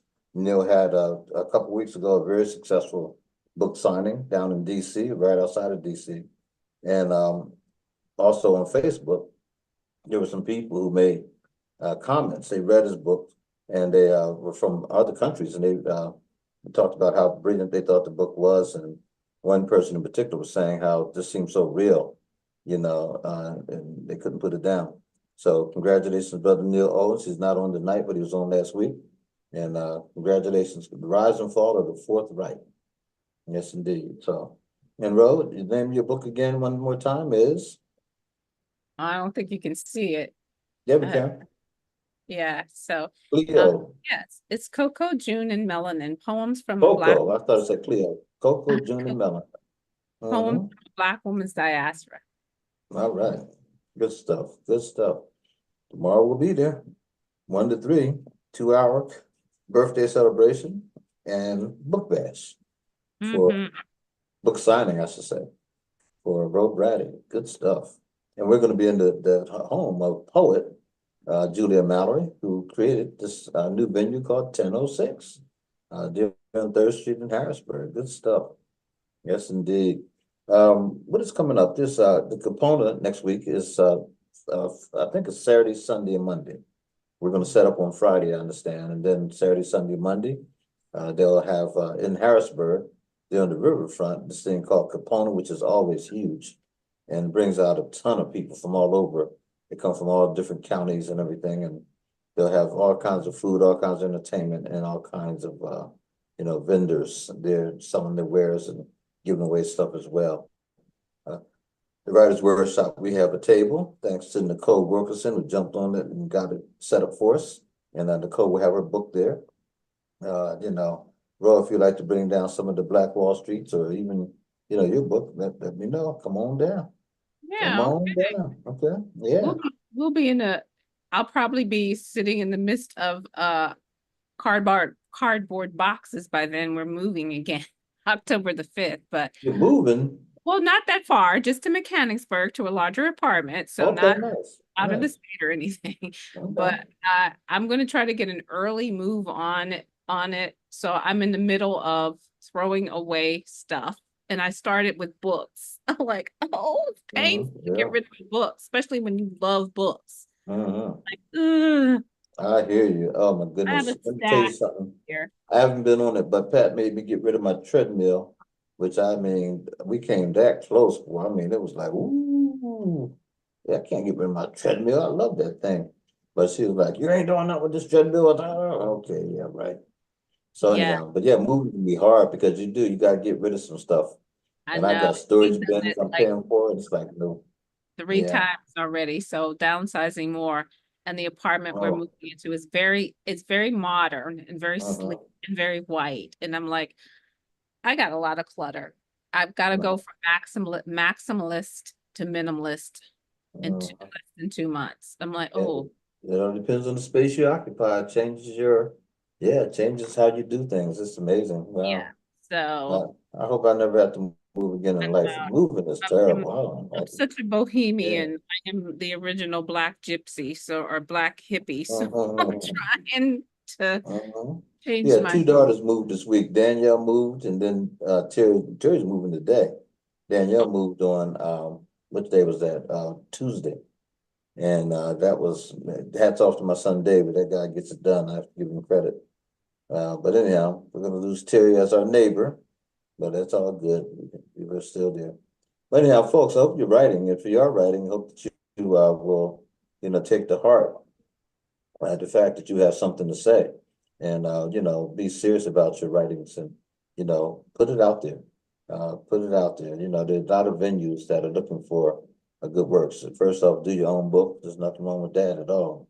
They call them indie writers. You're an independent writer. Also, there's the Black Wall Street. Who knows? They may be looking for articles.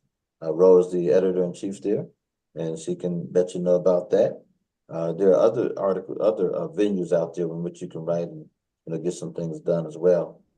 Don't set back on it. Believe me, writing is a very noble, profession, and there's all kinds of ways you can write editorials to the paper. I used to do it all the time, and you're gonna get your own column going. You can have a newsletter that you put out there.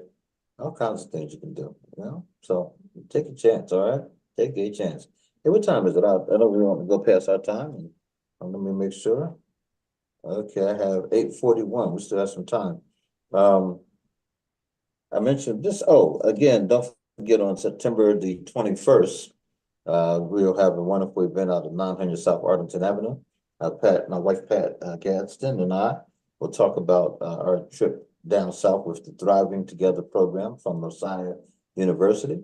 And we're hoping to have some other representation from the Thriving Together program to come in and talk about their views and, their feelings and thoughts about the wonderful trip we took and just what it did to, a lot of that stuff. I think about it, man. I was born in 1950, and a lot of the things that we were witnessing happened within my lifetime. The Little Rock Nine, the group of 12 kids out of this one area that I never heard of before in my life, and they preceded the Little Rock Nine, and we hear all kinds of stories about that, but we didn't know anything about this other group that had to integrate. And here's the flyer. Thank you, Brother Chris. Remembering what we can't forget, and we cannot forget our history, please. But we also have to remember, because sometimes we tend to forget, or we just, move on to other things. And then it's like, oh, yeah, that's right.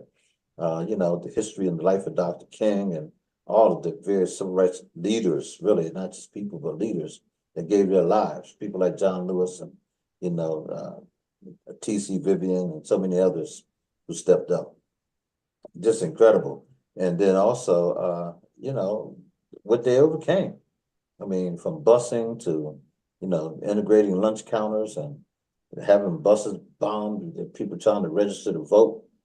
And they firebombed the bus and people almost died. They beat to death a white minister simply because he was with, the Freedom Riders. And there's something, beat him to death, And then they killed so many others along the way, from lynchings to whatever. And we were able to remember that history, remember what Rosa Parks gave up in order to sit down on that bus and all that stuff. Yeah, we gotta make sure that we tell that story, remember that story, and don't forget that story. Okay. Anyhow, I'm trying to see what your shirt's saying, dear Lizelle. What does your shirt say? You're muted right now, Lizelle. Okay, maybe she can't hear me where she is right now. I think she's on the bus, maybe. Okay, yeah, she might be on the bus. Yep, that's what she's doing. She's on the bus. Okay. All right. Say hello to all the folks there on the bus, Lizelle. Okay. Well, anyhow, Sister Roe, Roe and Dr. Dan, if you still have another piece you'd like to do. feel free to do. Ro, did you have something? Yeah, I do. Okay. Okay.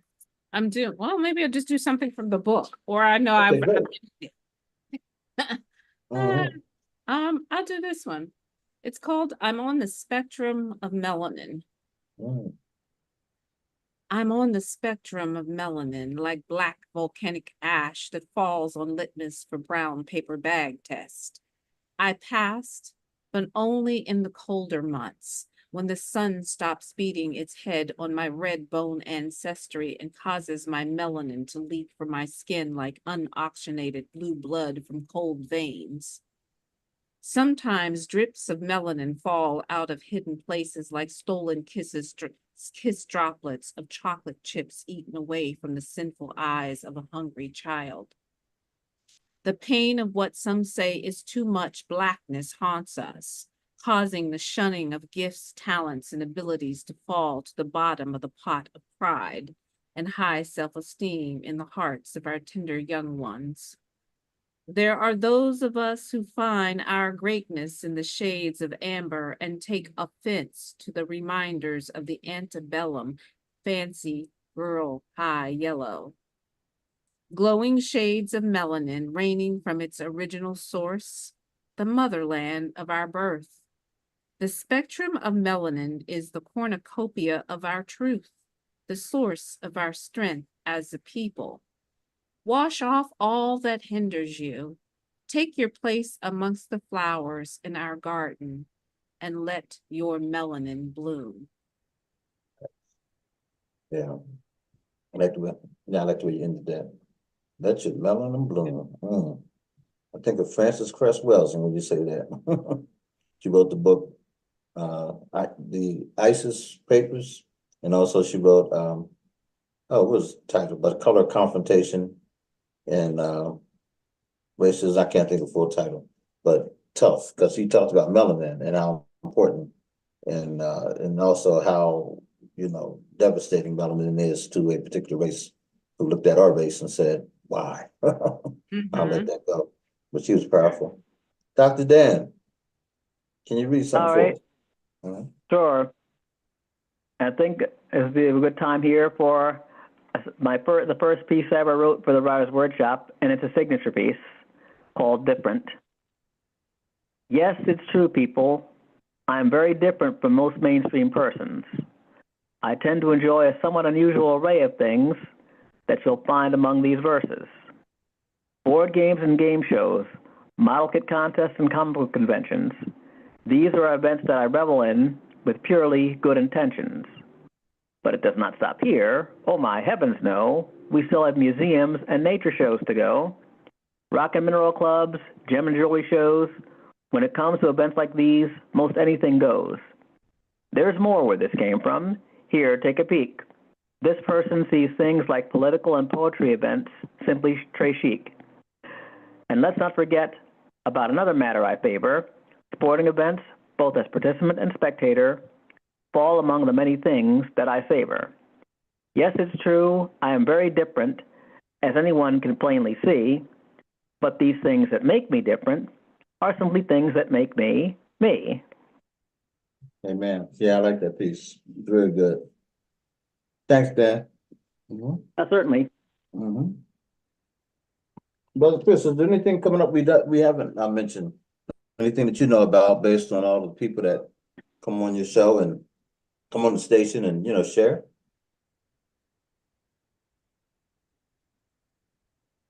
Oh, there you go. Book launch. Hey, thank you. Sister Nicole Wilkerson. Book signing September the 14th, 12 noon to 2 p.m. Full Circle Music. What does it say? 220? 2201 Woodlawn Street, Harrisburg, PA. 2201 Woodlawn Street. Got to find that. Says free gift for all attendees. Journals will be available for purchase, light snacks and refreshments. Yeah, good stuff. And Nicole is making it happen. She does it up well. And this is a very good book for anyone who's interested in going to an HBCU, which is a historically Black college or university. And she is a graduate of Howard University. All right. Oh, wait a minute, 220. Yeah, glad to put that out there. And this is the flyer too. I have that flyer as well. I'll share it on Facebook and send it around. And once you get it, please share it as well, please. Mhm. Hmm. Oh, this is this. August 31st to September 2nd. Harrisburg is fun. Coming up. Family Fun Zone. Hey, right in the park. Keystone Hot Dogs. Explore community. What Excellent, time excellent. was Thank you. it for Nicole? I got the address, but what was the time? That's a good question. But there it goes again. Time was 12 to 2. 12 Okay, noon to 2 p.m. Mhm. thanks. And it's 2201 Woodlawn Street. Okay, Full Circle Music, it says. You got to find that. yeah. Now available. I got all these books I got to get. I got it. I still didn't get Neil's book. Got to get his book. I'm try to pick that up tomorrow. I'll get Rose book tomorrow. I already have a copy of Nicole's book. Very good. Dan, I'm still waiting for your book, Dan. You got a book in you, buddy. Yep, I understand. And at this point, what I'm looking to do now is, okay, if I were to do a book, I'd just do a starter one with just with a few and just a few poems in this case. Maybe about 20 poems worth, and see what people think of that one before I unleash more. Hmm. It's up, yes, your call, but I just think you have some really good stuff, and you ought to, put it on out there, man. Why not? Yeah, to publish on Amazon, you need to at least have 100 pages. 100 pages is a mo. Well, you could definitely do that. Mhm. Yeah, and that gives you your name on the spine of your book. Mhm. Yeah. So with poetry, Very interesting. yeah, poetry is a little bit different. Depending on how long your stanzas are. Poetry books they're usually no longer than 100 pages, and actually they could be a lot shorter. Mhm. But this one it's only 86, and I have 2 short stories in there, and it's only 86 pages, but that's a typical length for a poetry book. So you're talking about at least, depending on the length of your stanzas, you're talking at least maybe 25 to 30 poems. Okay, well, that's something I could definitely get in there in that case, because I've written most of this case 56 or 57 of them so far. So. Oh, okay. Good. Yes, moving, Dr. man. Dan, you should call me. I could help you with this. There you go. Okay, well, in that case, yes, I'll definitely touch base with you on the matter then. Okay. Good. Thanks for pointing that out. You could do this. Yep. You should do this because your stuff is good. Yeah. By the way, there's a movie that's come out. It came out on Thursday. It's called The Forge, and it's a Christian movie with an African American cast. It's supposed to have a strong message, and it's also one that was written by produced, I guess, by the same people who did the what is that what was that called? The Secret Room, the Room, something Room. I forget. War Room. That was the name of the movie, War Room. And it came out years ago. It was a good Christian movie. Had a good, powerful message to it. And this one is called The Forge, and it's about an African American family. And it's a good Christian message. So check it out. Let's support our movies when they come out, and so that they'll keep making them. Okay. Yeah, The Forge. Hope to see it this weekend. All right. Well, it was quite a 4 days for the Democratic Party. I thought Kamala Harris was just absolutely electrifying last night. She did a great job. Everyone who stepped on the stage, I thought, did an excellent job all throughout the whole 4 days. And I especially like the fact that Amanda Gorman got a chance to come out. You could see the maturity in her. She looked absolutely beautiful, and her words are always so powerful. She wrote another stellar poem. I need to get that too. I hope that she puts it out like she did the other one that she did for President Biden when he was elected. So anyhow, hats off to Amanda Gorman. I'm still going to work on trying to get her here one day. I think we're getting closer and closer to being able to make that real. And also some of the greats like Nikki Giovanni and Sonia Sanchez, some of my favorites. Haki Mahabuti still one of my favorites, and others. But try to bring them back into the city. And it would be great if we had them all here at the same time. That would be fantastic. Get all these outstanding poets and some of the newer, more emergent poets, such as Kwame Alexander.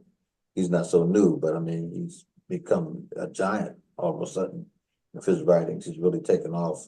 And then you have, other people. I can't name them all. The one sister out of Philadelphia, she's making a lot of noise. She's the current poet laureate of Philly, but also she's been traveling all over the country, all over the world with her poetry and all that. Don't forget too that we have a lot of things coming up, and I wish I had was scheduled in front of me through the Writers' Workshop. But one big thing that always comes up, of course, is Kwanzaa, and we're hoping to nail down Kwanzaa for December the 14th. It's always a pre-Kwanzaa program, and if we're going to be in the school district again, we were at Camp Curtin Elementary School last time, and it was really great. We had a great time, and we're looking at that again, and also we're considering other venues as well. So, keep it on your calendar. Don't forget, we have Kwanzaa 2024 coming up. Don't forget also, we always do a storytelling event.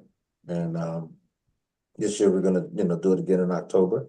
And we want you and anyone that you know who really has the knack for telling a story, a good story. We'd love for you to be a part of that program because we've had some outstanding speakers over the years and really did a great job. So anyhow, that's just a few things that are coming up. And of course, we're here on Friday nights from 7 until 9 with the Writers' Workshop.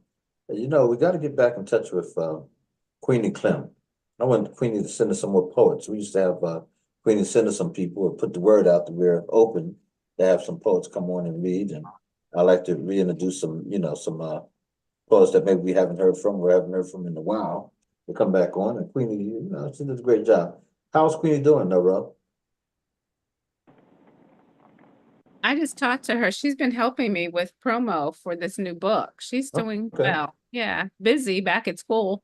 She was telling me today all the kids she had that are in ISS. She's busy. Yeah, that's good. That's a good thing.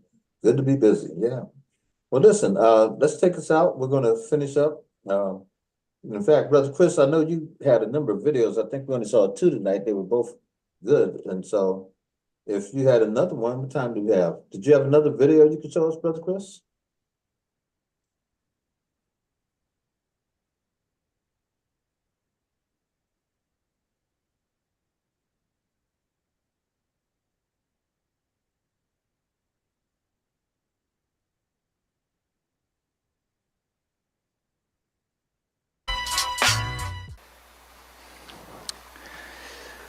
Well, it's an answer to the culture. Well, a definition of culture. And we seem to come up with a couple answers and definitions. One is culture is this invisible monster that attacks our homes through the TV, internet, and your kindergarten teachers.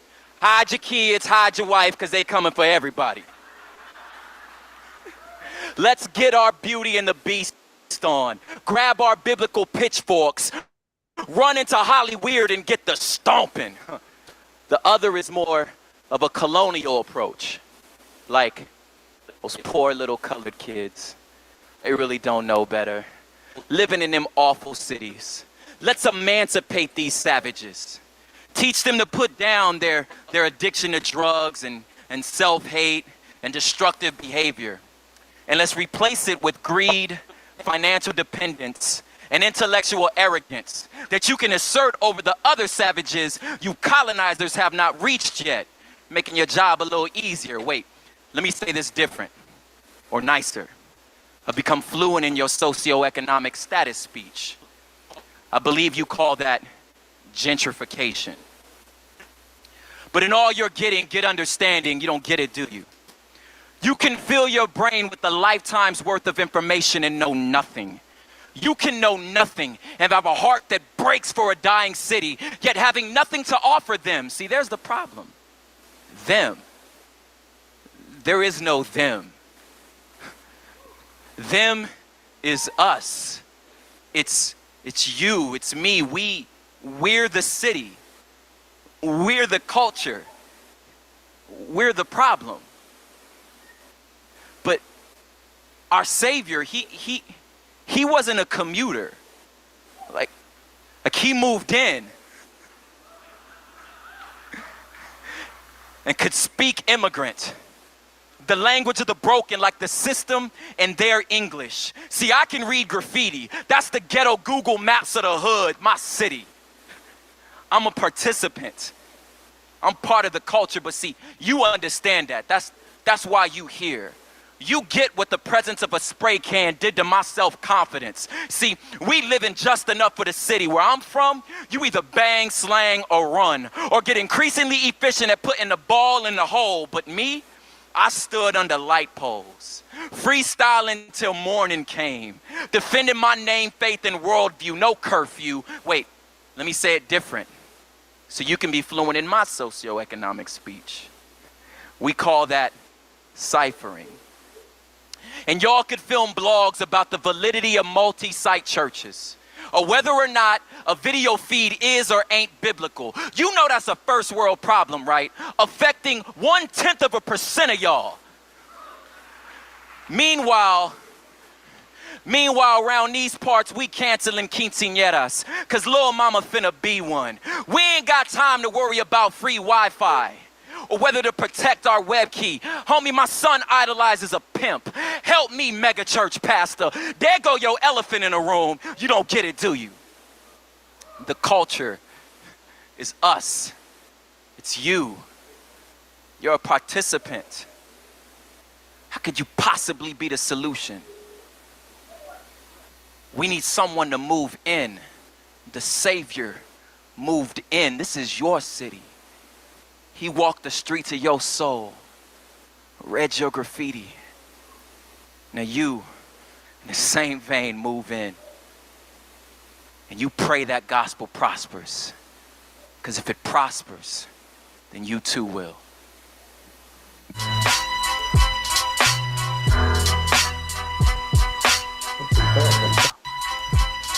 Go ahead, brother.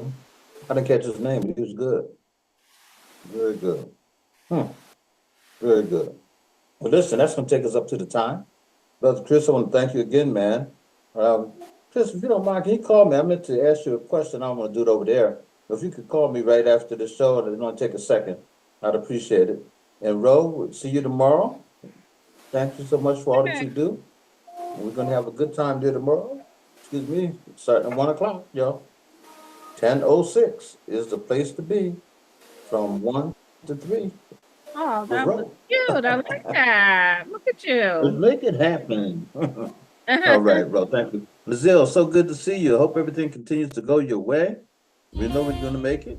And brother, brother Dan, Dr. Dan, thank you so much, man, for always coming on. And keep on writing, brother. Keep on writing. Sure will. All right. The Rise and Fall of the Fourth Reich is Neil Owens, writer, excellent. And hats off to Neil. He just had a book signing as well. See you, folks. Good night.